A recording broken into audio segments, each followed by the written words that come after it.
이러한 데이터 온체인 기술들의 장점은 데이터 가용성으로부터 제공이 돼요. 근데 이 데이터 가용성 문제라는 게 되게 재밌는 문제인데 되게 어려운 기술적 이슈입니다. 이 데이터 온체인 테크놀로지들은 데이터 가용성을 훌륭하게 잘 해결을 하고 있는 거죠. 이제 레이어 2 시스템에서 사기를 칠 수 있는 방법을 생각해보면 이해가 쉬운데 두 가지예요. 첫 번째는 블록체인에 유효하지 않은 데이터를 공시하는 겁니다. 근데 얘는 쉬운 문제예요. 유효하지 않다, 유효하다라는 걸 검증하는 거는 좀 이따 살펴볼 데이터 어베일러빌리티 프로블럼에 비하면 아주 쉬운 문제입니다. 두 번째 사기를 칠 수 있는 방법은 아예 데이터를 공시하지 않는다는 거예요. 이게 이제 가용성 문제인데 왜 가용성 문제가 어렵냐면 아예 데이터가 없어버리면 이런 비공시가 누구의 잘못인지 판단이 어렵기 때문인데 낚시꾼 딜레마라고 얘기를 합니다. 그림으로 살펴보면 쉬운데 첫 번째 열이 첫 번째 케이스고 두 번째 열이 두 번째 케이스인데 결국 저 첫 번째 케이스와 두 번째 케이스의 구분이 불가능하다라는 게 핵심이에요. 첫 번째 케이스는 제출자가 악의적인 경우이고요. 원래 블록의 모든 온전한 데이터를 공개를 했어야 됩니다. 가용성을 전부 다 제공을 했어야 됐는데 하나를 빼놓고 공시를 안 한 거예요. 즉 검열을 한 거죠. 그러면 도전자가 이걸 보고 야 너 하나 빠졌어 라고 챌린지를 걸 겁니다. 근데 제출자가 이때 나머지 한 조각을 제출을 해버리면 분명히 제출자가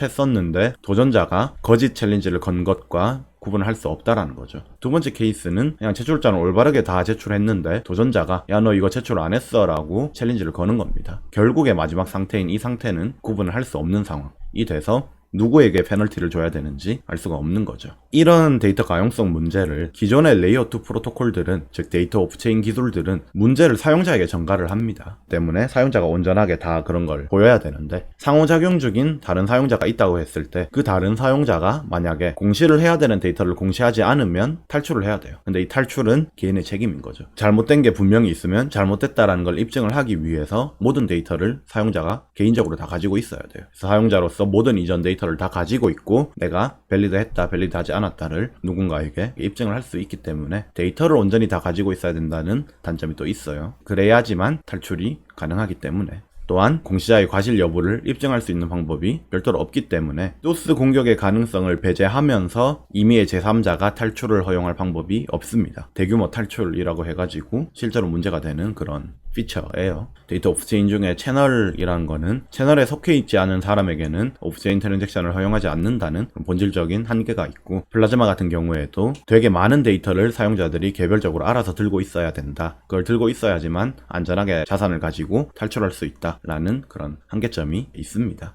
반면에 데이터 온체인 기술은 이런 GK라든지 낙관적 롤업이 충분한 데이터를 온체인에 다 올리기 때문에 가용성 문제가 없고 그 충분한 데이터, 즉 패키지를 통해 가지고 사용자들은 시스템 정체 상태를 스스로 계산을 해볼 수 있기 때문에 가용성 문제가 없습니다.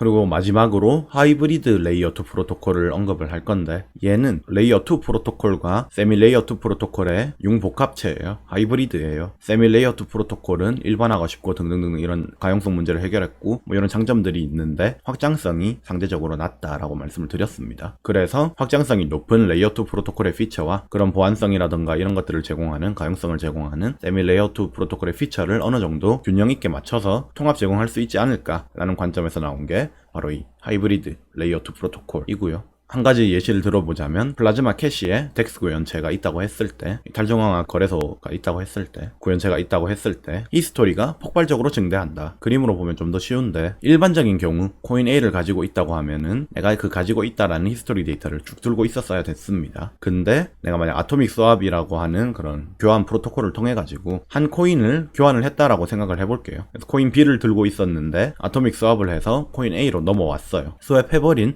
코인 B는 더 이상 트래킹할 이유가 없어서 트래킹을 안 하지만 내가 교환한 코인은 그 교환 이전의 히스토리도 다 들고 있어야 발행에서부터의 히스토리를 다 들고 있어야 코인 A의 소유권을 올바르게 증명을 할 수 있습니다. 몇 번 이런 아토믹 스왑을 하게 되면은 엄청나게 많은 양의 히스토리를 개인적으로 들고 있어야 안전할 겁니다. 이게 문제가 되는 거죠. 어떻게 극복을 해줄 수 있느냐? 온체인 데이터를 쓰면 돼요. 세미 레이어 2 프로토콜에서처럼 온체인 데이터를 쓰는데 어떤 온체인 데이터를 공시를 하느냐? 바로 어떤 주문과 어떤 오더와 어떤 오더가 매칭되는지 이런 매칭에 대한 매핑을 공시를 하면은 히스토리 폭발적 증대 문제를 상대적으로 방지를 할 수가 있습니다. 바로 이렇게 되는 거죠. 이 주문과 이 주문이 매칭됐다라는 정보가 온체인상에 등록이 되어 있다면 그 온체인상에 등록된 정보는 당연히 신뢰할 수 있는 정보니까 내가 굳이 코인 A에 대한 모든 과거 히스토리를 들고 있을 필요가 없습니다. 이러면 히스토리가 완전히 줄어든 건 아니지만 기존에 코인 A라는 코인만 들고 있었던 그런 경우랑 들고 있어야 되는 히스토리 데이터가 똑같아지는 거죠, 양이. 히스토리 폭발적 증대 문제를 막을 수가